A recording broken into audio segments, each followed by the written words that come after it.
Millions of people floss every day, but here's the scary part. Most people are flossing completely wrong. They're spending time every day, yet leaving the most dangerous plaque behind. And some people are even hurting their gums without realizing it. In the next few minutes, I'll show you the one technique dentists actually recommend, and once you see it, you'll never floss the same way again.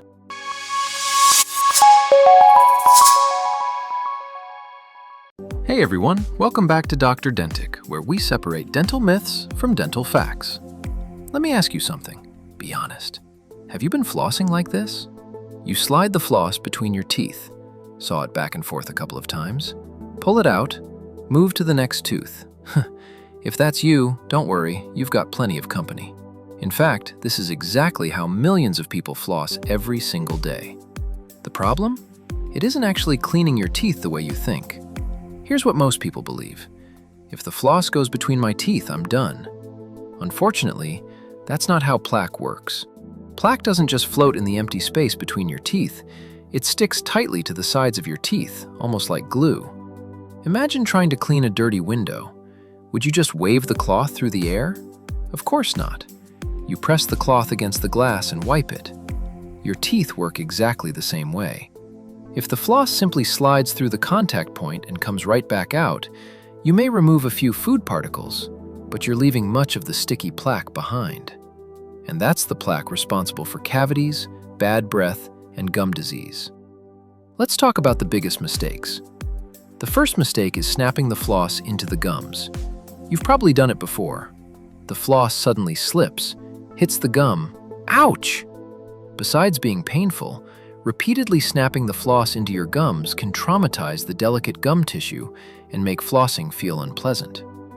The second mistake is the classic back and forth sawing motion. Many people think the harder they saw, the cleaner the tooth becomes. Actually, you're mostly rubbing the floss against the contact point instead of cleaning the tooth surface where plaque is attached.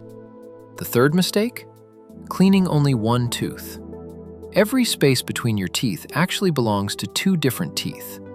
If you only clean one side, you've ignored the other half. And here's where everything changes. Because with one tiny adjustment, your floss suddenly becomes much more effective. This is the technique dentists teach, the C-shaped flossing method. Here's exactly how to do it. Start by gently sliding the floss between your teeth. Don't force it. If the contact is tight, use a gentle back and forth motion just to get through the contact, not to clean. Now comes the important part. Wrap the floss around one tooth until it forms the shape of the letter C. Notice what's happening. The floss is no longer floating between the teeth. It's actually hugging the side of the tooth. Now gently move the floss up and down several times while keeping it wrapped around the tooth. You're wiping the plaque away from the enamel. Next, move the floss to the neighboring tooth. Again, wrap it into a C shape. Hug the tooth. Then move it up and down. Congratulations, you've now cleaned both teeth properly. That's the difference between simply passing floss through your teeth and actually removing plaque. But doctor, my gums bleed when I floss. This is one of the most common questions dentists hear. If you've just started flossing consistently, mild bleeding can happen because inflamed gums bleed more easily.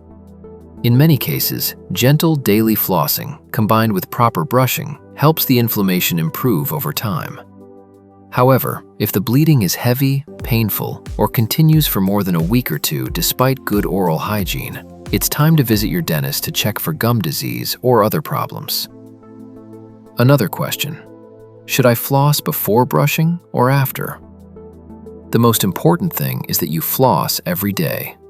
Many dental professionals prefer flossing before brushing because it helps loosen plaque and debris, allowing the fluoride from your toothpaste to reach those clean surfaces more effectively. The exact order matters less than making flossing a consistent habit. Now let's answer another important question. Should everyone use regular floss? Not necessarily. If your teeth are very close together, traditional dental floss is usually an excellent choice. But what if you have larger spaces between your teeth, or you've lost some gum tissue over time? In those situations, interdental brushes are often more effective because they can fill those larger spaces and clean areas floss can't contact as well. What about braces? Braces make cleaning much more challenging. For many orthodontic patients, floss threaders, orthodontic floss, interdental brushes, and water flossers can all be valuable tools depending on the situation.